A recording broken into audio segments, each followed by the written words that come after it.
Okay, so we're not gatekeeping today. We are going to talk about my vlogging camera setup. It's pretty straightforward, and hopefully you learned something from this video today as well, because everybody should be able to make content.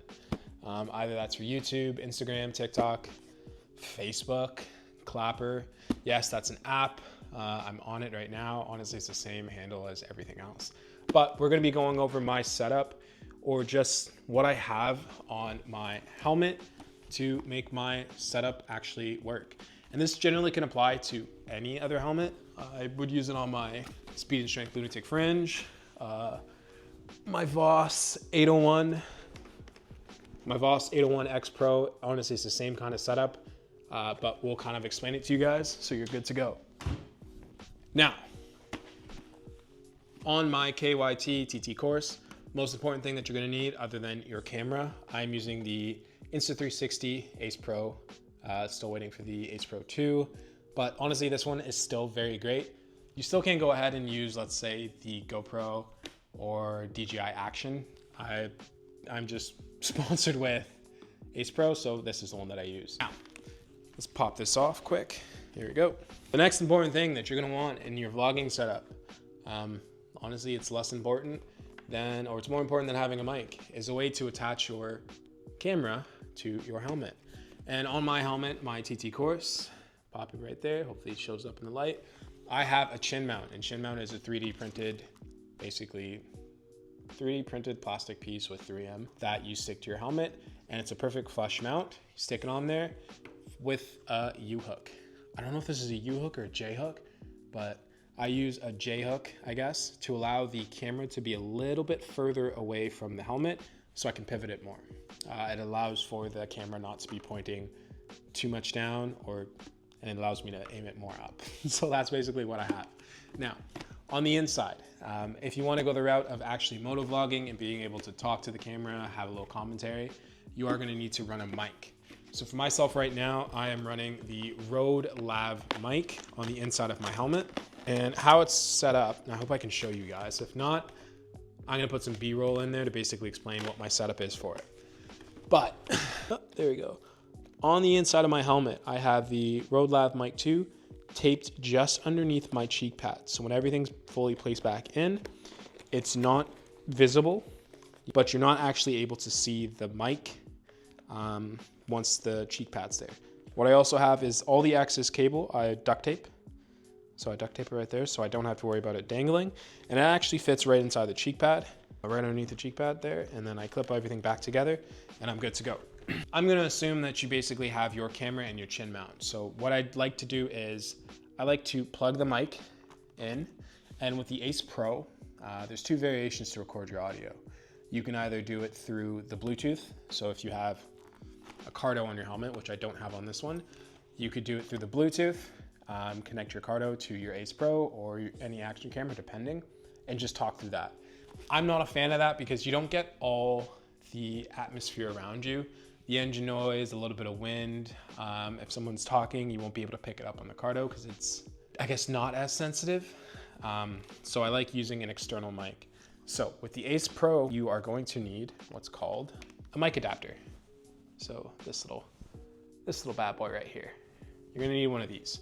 This is gonna allow you to basically plug in your external mic. I don't know if you wanna use the Panda. I just prefer the Rode because it's literally, it just plugs in, boom, and that's that.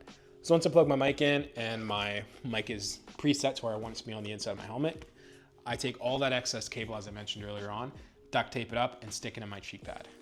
Once it's in my cheek pad and everything's good to go, I'll pop it on, put the helmet on, sit on my bike, and basically a generic or comfortable standard riding position. Not a full tuck, not balls to the tank, just a comfortable, I'm seated, ready to go riding position. And you'll use your Insta360 Studio app. And from the Studio app, you'll actually be able to see what the camera sees. And then you can adjust either your pivot point up or down just to make sure it's getting the correct stuff. The worst thing to do is basically hop on your bike, shoot an hour of footage, and realize that you've been staring at your instrument cluster the whole ride, or it was too far up and it just looks weird. So sit on your bike in a nice position, look at the Insta360 Studio app, and just adjust your camera. I'm gonna kind of show you what it would look like. Okay, so I've connected my app to the camera. And basically this is what it would be like. So what you wanna do is adjust the camera to a nice position where you feel like it sees everything. Now, if you're having a bit of an issue with the camera kind of looking too far down, like I mentioned, you're gonna want something like this. It's a J hook. Basically it curves, comes down, then curves up a bit, and I have an attachment right here.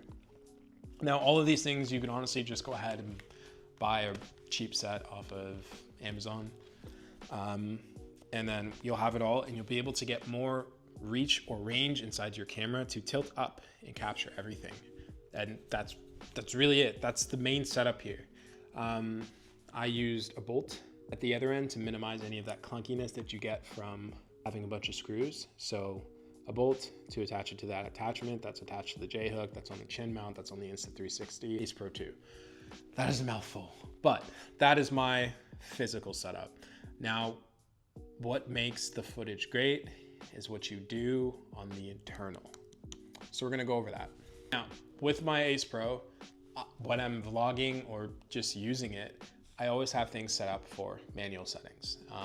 And in my manual settings, if I'm just vlogging, I shoot at, pop this open for you guys. Hopefully you see it there. I shoot at 4K 30, so 4K resolution at 30 frames per second, which means that I have to have my manual settings set for a shutter speed of 160. It's the 180th rule. Your frames per second times 2 gives you your shutter speed. Now, if you want to get more creative, you can always kind of play with your shutter speed, but that's my standard thing. Then depending on how bright it is and what ND filter I'm using, so sunny, cloudy, overcast, your ND filter will dictate that. So either 16 all the way up to 32 is kind of where you'll be. And then if, let's say your ND filter breaks or you lose it, you can always adjust your ISO. Your ISO is going to allow you to kind of brighten or dim the light coming in to give you a better look. Now, if you want a more realistic kind of vibe, you can turn off image stabilization. So lower it. My stabilization is completely off. So if I rock my head, you're rocking with me. And some people get motion sickness from it. Now, the next thing up is going to be your lens kind of view. Hopefully that picks up there. I generally leave it in action view. It's the widest view possible on the Ace Pro. And it has a little bit of distortion, but if you're really good in post, you can kind of edit that out. This is just the widest one that the Ace Pro has, so I use it for the time being. Once I get the Ace Pro 2, I know it's industry leading in regards to FOV, but the action FOV for me right now works perfectly fine. So it captures as much as possible, top and bottom, and then I can just go from there as well. My white balance set to auto, I don't really touch it, just because since I'm riding in the daytime majority of the time, the white balance can change nonstop, and I'd hate for something to be set for a warm white balance all day and then it's not warm anymore. Now, so yeah, it's pretty straightforward. Other than that, those are my settings. That is how I set it up. Take it, boom, click it back on, magic clip, and then I basically hit the road. So if you learned anything from this video today, you found it somewhat educational, useful because you're trying to set up your camera to vlog, yeah, go ahead and hit like and subscribe and hit that bell notification for more videos to come. Other than that, as I always say, peace.